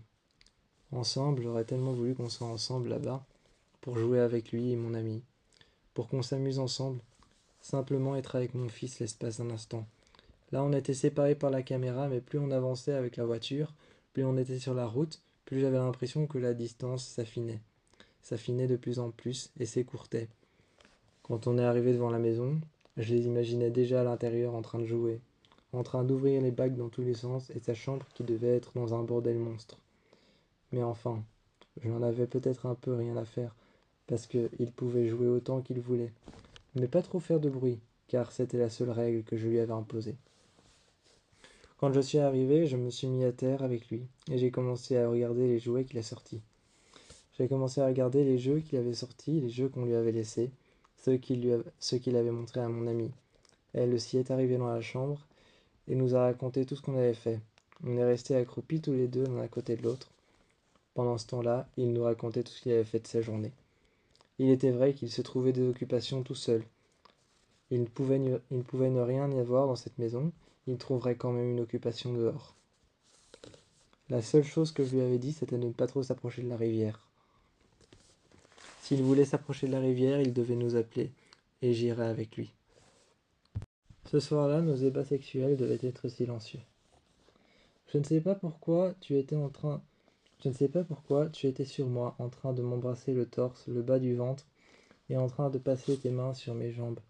En train de passer tes mains sur mes jambes, de m'embrasser le bas du ventre, de m'embrasser le torse, les épaules, de passer ta main dans mon cou, de passer ta main dans mes cheveux, de m'embrasser, de poser tes lèvres chaudes et humides sur mes lèvres.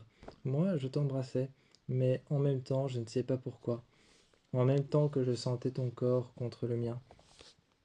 En même temps que je passais mes mains en dessous de ton t-shirt.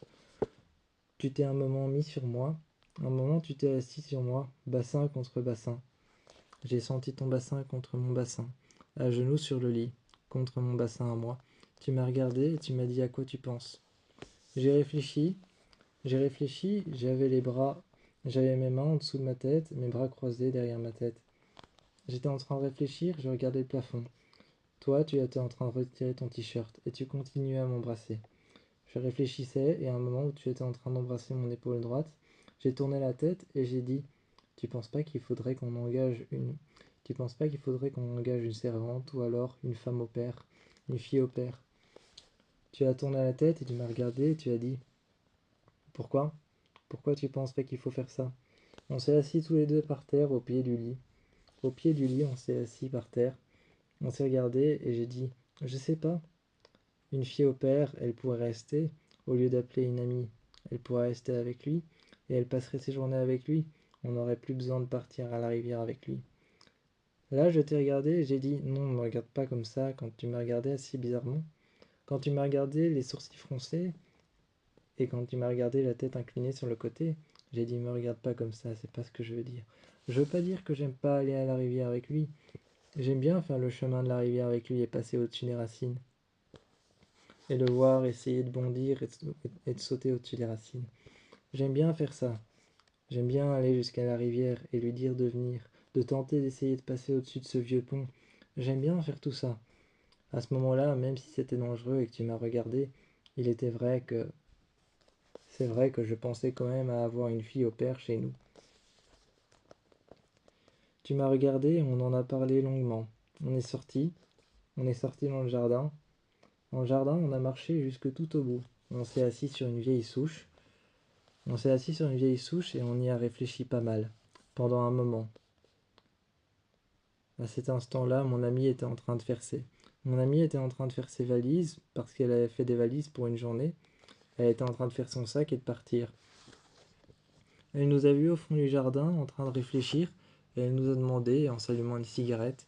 Elle n'était pas sur le point de rester pendant la soirée, mais je voyais que de l'intérieur, lui qui était en train de jouer, notre petit Célestin qui était en train de jouer, il était en train de s'amuser avec des jeux, de regarder la télé. Il regardait l'écran. Il regardait, il regardait l'écran fixe au mur. L'écran plat au mur, il le regardait. Il était en train de regarder les dessins animés. Je voyais la lumière de la télé ici. Je voyais la lumière jusqu'ici. La lumière de la télé dans le salon plongée dans le noir. À un moment, on est rentré. On s'est mis à la cuisine. On a commencé à parler tous les trois. Et j'ai dit que je voulais peut-être engager une fille au père. Quand j'ai vu que Célestin s'est retourné, il m'a dit C'est quoi une fille au père? Je l'ai regardé, je me suis mis près de lui.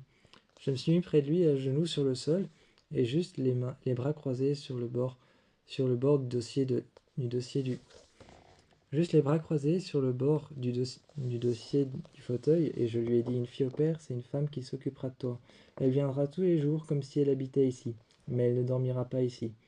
Elle partira par exemple à 21h et ensuite elle s'occupera de toi. Elle s'occupera de toi le lendemain et le surlendemain. Elle vient très tôt le matin, elle te réveille, elle te fera ton petit déjeuner, elle préparera tes affaires. Ensuite, ce sera à nous de s'occuper de toi. Quand elle partira tard le soir, à 21h, là on ira ensemble prendre ton bain, et puis ensuite, tu repartiras dans ta chambre. Tu mettras tes vêtements du soir, tu iras dormir. Et nous, on s'occupera de toi pour le reste. Pour le reste, on s'occupera de toi, mais elle reviendra le lendemain, etc. Tu étais en train de m'écouter. Je voyais que tu étais suspendu à mes lèvres. Quand je t'ai pris sur mes genoux, et que tu savais maintenant ce que c'était une fille au père, je t'ai demandé si tu en voulais une. J'ai vu alors mon ami qui regardait mon fils auquel j'étais en train d'expliquer ce que c'était une fille au père. Il a alors hoché la tête pour dire oui, et j'ai dit vous voyez, on peut prendre une fille au père. Mais tu n'étais toujours pas sûr de toi. Tu voulais quand même m'en parler en seul à seul, ce que tu as dit à mon ami. On en a parlé, mais finalement la discussion était close quand tu l'as regardé, qui regardait les dessins animés. Tu as dit que si lui en voulait une, finalement, pourquoi pas? C'était la même chose que tu m'avais dit, tu as haussé les épaules et tu m'as dit, finalement, s'il en veut une, pourquoi pas? Alors nous sommes rentrés, ce soir-là, quand on s'est couché, on s'est réinstallé de la même manière par terre, au pied du lit, et j'ai dit merci d'avoir été compréhensif quand je t'ai proposé ça. Car de base, tu ne le voulais pas vraiment. Une jeune femme blonde est arrivée. Une jeune femme blonde aux cheveux assez longs et lisses. Elle avait les yeux gris. Elle s'est assise et on lui a demandé si elle voulait un café et un verre d'eau. Elle a alors été volontiers pour un verre d'eau, et je lui ai donné un verre d'eau. Je lui ai alors un peu parlé de Célestin qui était dans sa chambre. Elle a levé la tête et j'ai dit oui, il est en train de jouer. En disant oui, il est en train de jouer, j'ai vu qu'elle avait un petit sourire en coin et qu'elle a demandé à ce qu'il descende, à ce qu'elle puisse le voir. On a alors pensé tous les deux en se regardant. On a pensé d'abord l'appeler, mais ensuite on est allé chercher. On est allé chercher, et finalement, quand on est descendu les escaliers, on lui a dit à la moitié des escaliers qu'il y avait quelqu'un pour lui en bas. Il a couru dans les escaliers et finalement est arrivé en bas. Il est arrivé en bas et a demandé c'est qui cette dame? On a entendu ça du haut des escaliers. Et nous aussi nous sommes descendus. Je me suis mis à genoux devant lui et j'ai dit tu te souviens quand je t'ai expliqué ce que c'était une fille au père? Je te présente Leïla, la fille au père qui va rester avec toi. Il était juste en face de elle. Il était juste en face de elle, à ses jambes, en face de elle, il la regardait. Il la regardait de en bas, la tête levée. Et elle, de haut, baissait la tête. En lui caressant les cheveux, elle lui a dit « Moi c'est Leïla. Moi c'est Leïla. » Et elle lui a tendu la main, comme pour lui serrer la main. Il lui a fait un check et il est reparti en courant. Courant autour de la table. Courant autour de la table, s'asseyant sur le fauteuil, tout de suite il a pris la télécommande et a demandé « Tu veux regarder les dessins animés avec moi? Tu veux regarder les dessins animés avec moi ?» Et elle a dit, en haussant les épaules « Oui, pourquoi pas ?» Elle s'est assise. Nous, tous les deux, on s'est regardés, et enfin, ça avait commencé. Mais on s'est assise à côté d'elle, et en regardant les dessins animés, pendant que lui était en train de regarder les dessins animés, on lui a demandé combien est-ce qu'elle voulait, combien est-ce qu'elle prenait comme tarif. On a parlé alors on a parlé de sa paix, de combien de temps est-ce qu'elle voulait rester, quand est-ce qu'elle allait commencer. Elle nous a expliqué qu'elle pouvait commencer maintenant si elle voulait. Mais par quand est-ce qu'elle allait commencer? Je lui ai dit ce que je veux dire par quand est-ce que tu commences. Je veux dire, tu viens quand le matin, tu pars quand le soir, qu'est-ce que tu fais? Tu voudras, est-ce que tu seras ok pour, est-ce que tu seras d'accord pour lui faire prendre son bain? Est-ce que tu seras d'accord pour le coucher? Est-ce que tu seras d'accord pour nous appeler quand tout ça est fait? À ce moment-là, elle nous a demandé si on avait plusieurs règles à imposer, plusieurs règles qu'il y avait dans la maison à imposer, comme par exemple des endroits où il ne doit pas aller. On lui a expliqué qu'il ne pouvait pas sortir tout seul. Enfin si, il pouvait sortir tout seul, mais rester sur le perron. Aller à la rivière, il était hors de question. Il faut qu'il soit accompagné et qu'il demande la permission. S'il ne demande pas la permission et qu'il sort tout seul, à ce moment-là, on lui a dit qu'elle pouvait infliger une punition. Pas trop sévère, car ce n'était encore que notre enfant, mais adopté depuis pas longtemps. Il s'était déjà très vite acclimaté à la maison, mais on lui a dit tu peux lui infliger une punition, mais pas trop sévère, comme par exemple, je ne sais pas de dessin animé pendant une demi-heure, ce genre de choses, mais pas autre chose. Il était reparti dans sa chambre, il était reparti jouer. On s'est mis autour de la table. Elle nous a fait signer quelques papiers. Je ne savais pas qu'il fallait signer ce genre de papier. Elle avait toute une procédure. Elle nous a expliqué comment elle a pris soin des anciens enfants avec qui elle avait passé son temps. Elle avait l'air plutôt compétente. Et ensuite, quand elle est partie, on l'a remerciée. On lui a offert sa première paix pour avoir passé l'après-midi avec lui. En offrant sa première paix, on lui a demandé si elle voulait qu'on augmente un peu. Elle nous a regardé et a dit non, c'est pas nécessaire. On lui a rendu l'argent. On lui a rendu l'argent en cash, en liquide. Elle l'a rangé dans son portefeuille et est partie. Sa voiture a démarré, laissant derrière de la fumée à cause de la poussière au sol. Quand on est rentré, je t'ai regardé et j'ai dit, tu vois, c'est plutôt des personnes compétentes ou compétents, ce genre de personnes qui viennent pour garder des enfants. Et tu penses pas que ça nous laissera plus de temps à deux? À ce moment-là, j'ai vu dans ton regard que tu voulais me dire quelque chose du genre, oui, mais tu voulais pas plus de temps avec ton fils.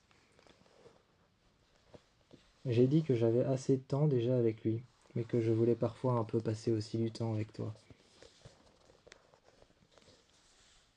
Dans le salon, on était l'un contre l'autre, et je te posais des questions. À un moment, je me suis tourné et j'ai dit,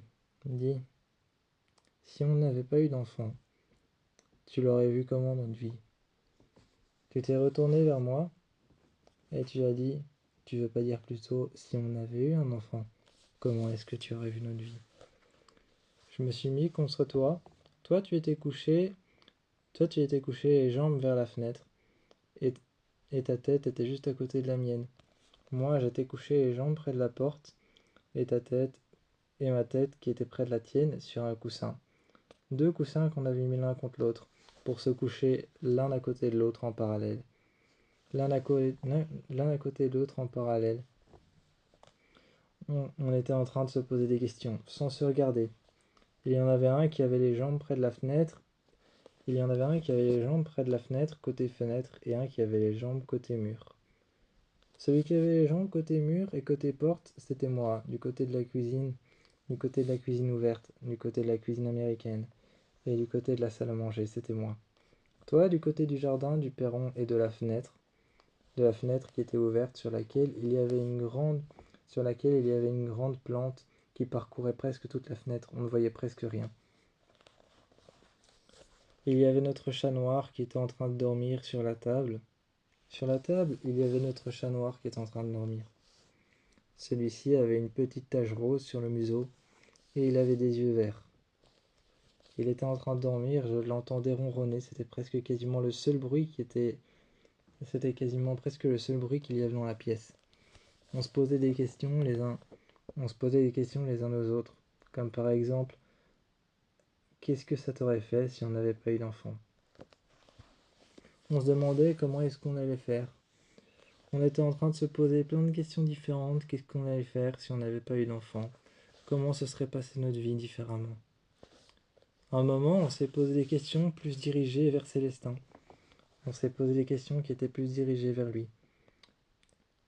À un moment, je t'ai demandé quand je t'ai demandé si je m'en sortais bien avec lui, tu t'es mis près de moi et tu m'as dit que j'étais un père formidable, que j'étais pile à la hauteur, que j'étais bien, à la hauteur, j'étais bien comme il faut, que je faisais les choses comme il fallait. Parfois, j'avais pas l'impression d'être réellement sûr de faire les choses comme il fallait. Mais à ce moment-là, souvent, des moments où je déraillais, où j'avais l'impression que le train tombait des rails, tu remettais les rails en place et tu refaisais partir le train. Tu me remettais en place, tu me remettais toujours sur le droit chemin, sur le bon chemin. Tu me remettais quand j'avais un doute, quand je doutais de moi à être paternel ou à ne pas être paternel, à me sentir paternel, ou alors à bien m'amuser avec lui, à correctement le surveiller, à correctement le surveiller ou à correctement le border, à correctement lire les histoires et prendre soin de lui. Tu me remettais toujours sur la bonne voie, et tu me parlais toujours en me disant que ça allait aller. Si c'était pas le cas, tu ne me parlais pas et tu me prenais juste contre toi. Tu me rassurais en me frottant un petit peu les épaules. En me frottant un petit peu les épaules et le bras, tu passais ta main dans mon dos et tu me disais que tout allait aller et qu'il ne fallait pas douter de moi. Qu'il ne fallait pas que je doute de moi et que j'étais un père formidable, aussi bien que toi tu l'étais. Aussi bien que toi tu l'étais, tu me disais qu'on était bien comme il fallait. Et que si jamais on avait un doute, en fait, il fallait juste continuer comme on fait. Parce que si jamais on a un doute, tous les parents ont déjà eu des doutes. Les jeunes parents ont déjà tous eu des doutes. Ils font les choses bien, après ils commencent à douter. Ensuite, la seule chose qu'il faut se dire, c'est que quand on a fait les choses bien et qu'on commence à douter, c'est de continuer comme on l'a fait avant, de reprendre comme on a fait avant. Tu m'as regardé et tu m'as dit, reprends tout comme tu faisais avant, c'était bien. C'était bien. Tu n'as jamais fait une seule chose de travers. Jamais. J'étais un peu sceptique par rapport à ça et je t'ai regardé. Je me suis levé Je me suis levé, je me suis mis à genoux sur le fauteuil, près de toi, face à toi, j'ai dit: comment tu le sais? Tu m'as dit ce petit garçon, ce petit gamin dans sa chambre, il a toujours le sourire quand il est près de toi. C'est comme ça qu'on sait si on fait bien les choses. Comme il avait toujours le sourire et que je n'avais pas un seul sourire, comme, comme il avait toujours le sourire et je n'avais pas un seul souvenir où il n'avait pas le sourire, eh bien, je me suis dit que je faisais bien les choses. À ce moment-là, tu m'avais rassuré et je suis resté près de toi. On a continué cette conversation, mais à un moment, j'ai voulu y mettre un terme, parce que je me suis dit que si je continuais à penser que je faisais mal les choses, j'allais peut-être le faire. Même si tu réussissais toujours à inverser mes pensées. Ce genre de pensée que j'avais souvent. Ce genre de doute, tu réussissais à me remettre en place. Chez Mélan me tenait contre lui. Il me disait: t'inquiète, ça va aller. Avec une voix apaisée et rassurante. Avec une voix apaisée et rassurante, il me disait: t'inquiète, ça va aller. Et il me tenait contre lui. Quand ils ont ouvert la porte, j'avoue que je ne connaissais pas cette maison et que je ne me sentais pas très rassuré. Donc il était vrai que j'avais besoin de la présence de Mélan. À chaque fois qu'il nous proposait un verre, j'avais envie de parler de Célestin. Mais les parents de Mélan, visiblement, n'avaient pas envie de parler de lui. Ce n'est pas qu'ils n'avaient pas envie de parler de lui, mais simplement qu'on a commencé la discussion sur autre chose. Ensuite, j'ai essayé d'en venir à parler de Célestin, que je ne me sentais pas encore prêt, que j'avais encore quelques doutes. J'avais encore quelques doutes que je faisais les choses mal, ou alors que je faisais les choses bien. Je ne sais pas, mais que tu devais encore me rassurer. Tu devais encore me rassurer par rapport à ça. Par rapport à ça, tu devais encore me dire si je faisais les choses bien ou pas. Tu devais me le dire parce que je te posais la question presque tous les soirs. Mais souvent, tu y répondais en me disant qu'il fallait que je suive mon instinct. Il fallait que je suive mon instinct comme je le fais avec toi. Quand j'ai posé la question, finalement, je t'ai emmené à l'intérieur. En t'emmenant à l'intérieur, je me suis assis sur une chaise. Et toi, tu t'es assis sur la table. Tu t'es assis sur la table et tu m'as dit: bon, qu'est-ce qu'il y a? Quand tu m'as dit: bon, qu'est-ce qu'il y a? À ce moment-là, j'ai vu que tu m'as parlé avec un ton un peu lassé, presque même énervé. Quand tu m'as parlé avec un ton un peu lassé, presque énervé, j'ai dit: non, c'est juste que j'ai envie de parler de ça, mais... Tu m'as dit: pourquoi tu veux en parler? On en a déjà parlé. Tu fais des choses bien. Tu t'es mis à genoux devant moi et tu as dit: écoute, tu fais les choses bien. Tu fais les choses comme il faut. Tu fais les choses comme il faut.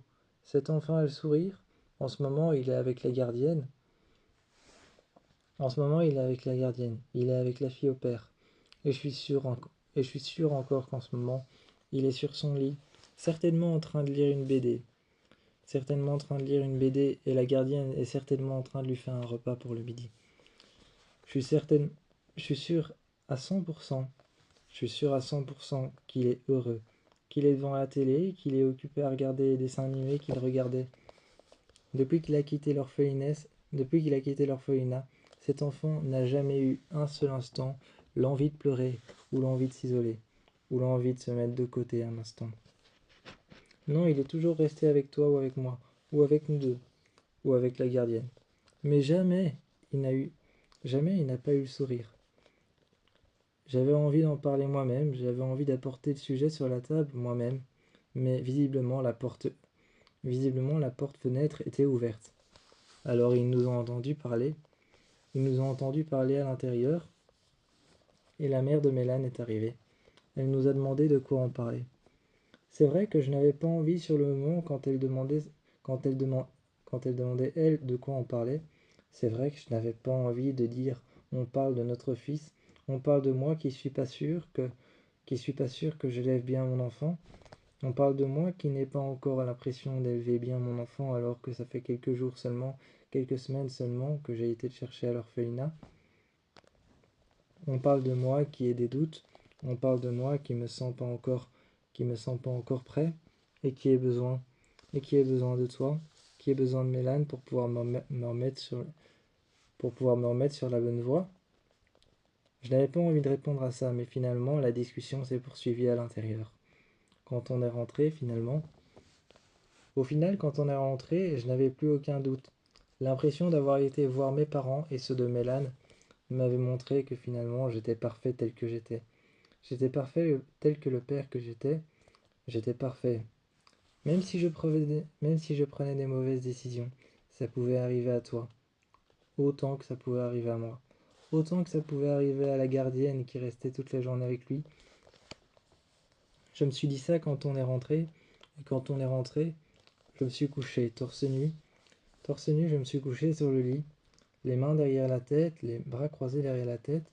Je me suis tourné et j'ai dit, après tout, les mauvaises décisions, ça arrive à tout le monde. Donc c'est vrai que je fais les choses bien. Enfin, je m'en étais rendu compte. Tu t'es mis à côté de moi et tu as dit, enfin, tu vois, tu t'en rends compte. Tu fais les choses comme il faut. Ce soir-là, je me suis endormi près de toi, sur la chaleur de ton torse, quand je m'étais mis contre toi. Tu m'as regardé, et quand tu sentais que je m'endormais, tu me caressais les cheveux.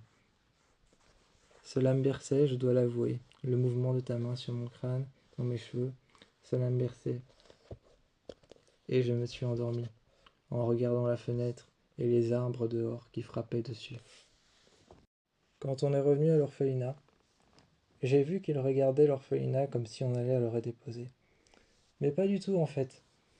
Alors j'ai ouvert la portière pour que Mélane puisse sortir. Quand je suis sorti de la voiture, Mélane est sorti et j'ai vu qu'il s'est directement dirigé. Il s'est directement dirigé là où moi je voulais aller. Je voulais aller à l'arrière et je me suis assis avec lui. J'ai dit non, toi, vas-y. Finalement, Mélane y est allé. Il y est allé signer les papiers. Signer les papiers qu'on devait signer encore. Les derniers papiers qu'il y avait à signer. Et surtout les papiers qu'il fallait signer pour la gardienne. Pour la fille au père, qui nous avait proposé que finalement on a accepté d'en prendre une.